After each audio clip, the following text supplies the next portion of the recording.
I don't get to show wigs like this very often. Today we're going to look at a regular synthetic from Jon Renau in a soft black. This is Jillian in the color 1B Hot Fudge. Let's learn about her.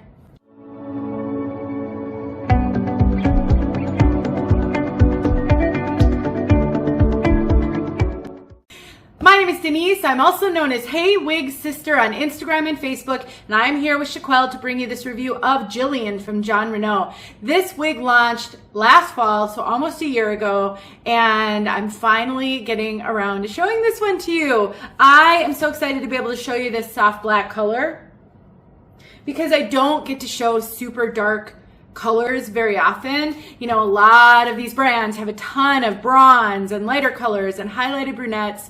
But I know some of you aren't looking for those. You're looking for the dark browns, the soft blacks, the super dark, non-highlighted colors. And there aren't a lot of those. So I'm really thrilled to be able to give you guys a look at this one. Chiquel is an online retailer that carries all the major name brands. They have an online store in the US, UK, Canada, but they also have some in-person wig shops. You can find all of their locations at their website. You can schedule appointments for consults. They also do virtual consults, so you can meet with someone and ask the questions that you have and get the help that you need. You can email them support@chiquel.com if you're looking for wig advice. Definitely check them out. There's a link below as well as a coupon code that will save you money on any purchase. Let's take a look at Jillian all the way around. Remember, this is regular synthetic, not heat friendly.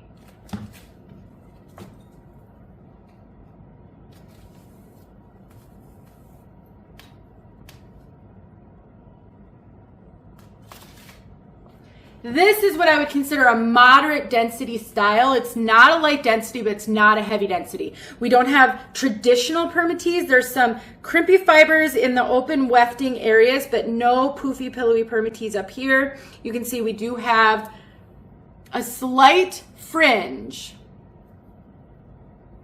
Not a full bang, but a slight fringe.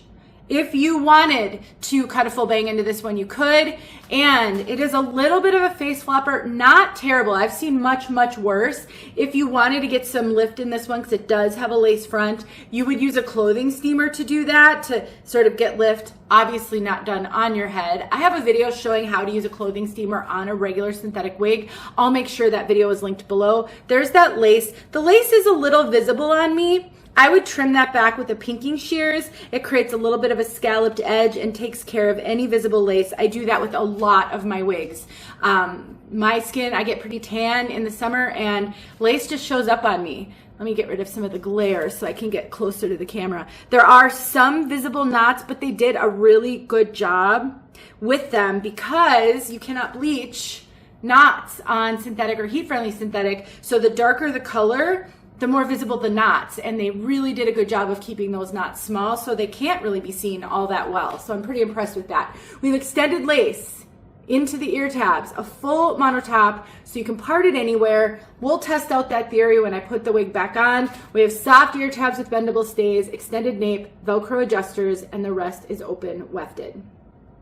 All right, one of the challenges that I've been hearing about and noticing, a lot of the wigs coming out these days that are low density, even though they're monotops, they're hard to part anywhere because they've made them so low density that they part great in one area but not great in another. Since this one is not low density, I anticipate we're not going to have any trouble with that parting to change the part.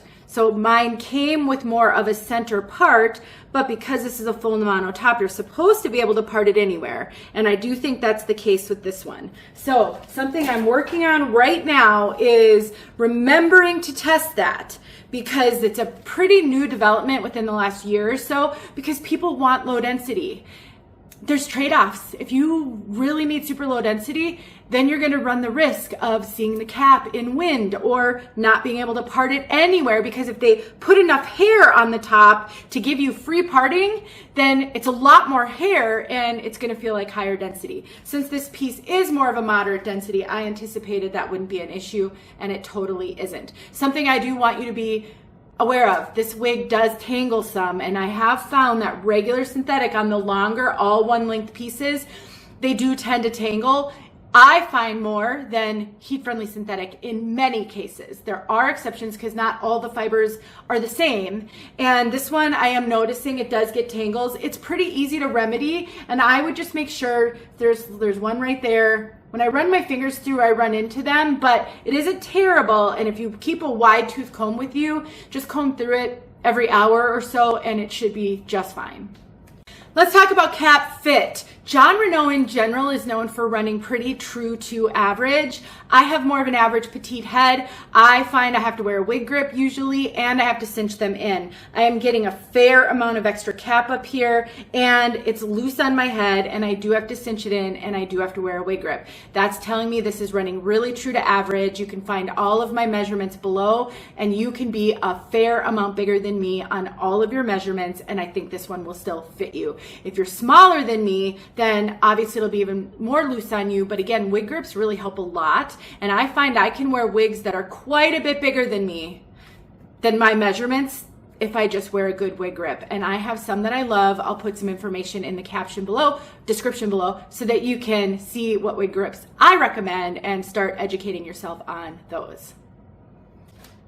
Overall, this is just your kind of throw and go type of generally all one length. There's a soft layering, which is perfect because it makes it really flattering and it's really easy to wear. If the face flopping is an issue, look below for the video where I show you how to use a clothing steamer to fix face flopping, to get a little lift in the front, just to get the hair up and off your face. And that's really the solution. A clothing steamer will work wonders to do that on regular synthetic like this. You can put this one in a braid. You can throw this one in a ponytail. I really do believe almost any wig can be put in a ponytail. It just depends on what you're looking for, how the wig fits you. If you want it in a sleek ponytail, you're gonna have some shorter pieces to contend with, so you might have to bobby pin them back. If the cap doesn't fit you great, you may deal with coverage issues. But in general, this is gonna be fine for ponytails, fine for French twists, fine for braids, fine to wear down. I just think you're gonna have a lot of flexibility with this one, and the friction isn't gonna be as hard on these fibers as it would be on a heat-friendly synthetic. So that's a win as well. It is a little bit shiny. That's very common with regular synthetic. Some colors are shinier than others. A super, super rich, deep, dark, soft black like this is going to reflect the light a lot more. So I do think the shine is something that you may find on this one.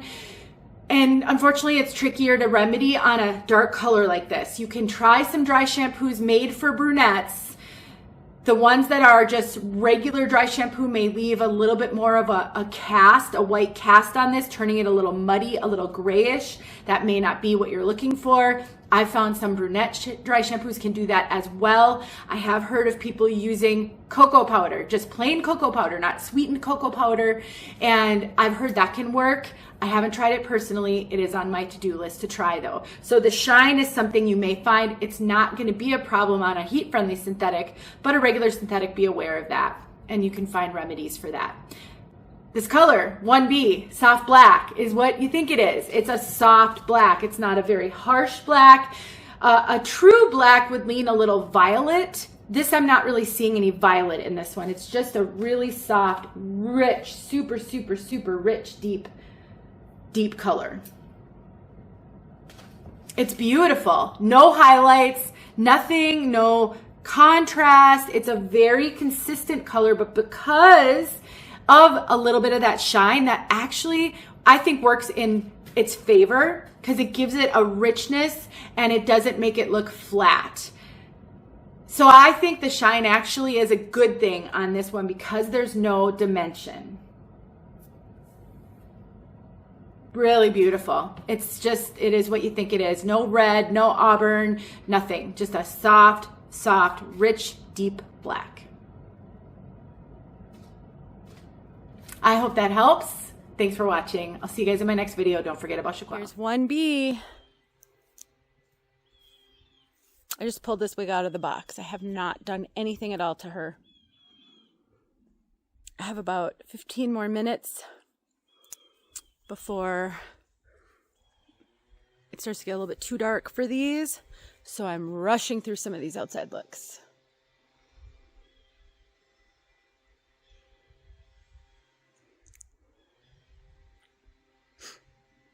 Can't wait to learn a little more about this wig, though.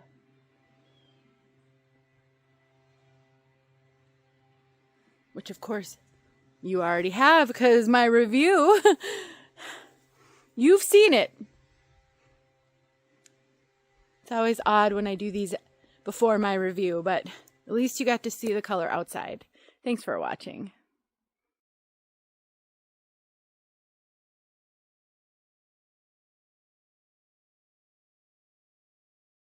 Hey friends, thanks so much for watching. Here are a few videos I think you might enjoy. Go ahead and click on one and watch.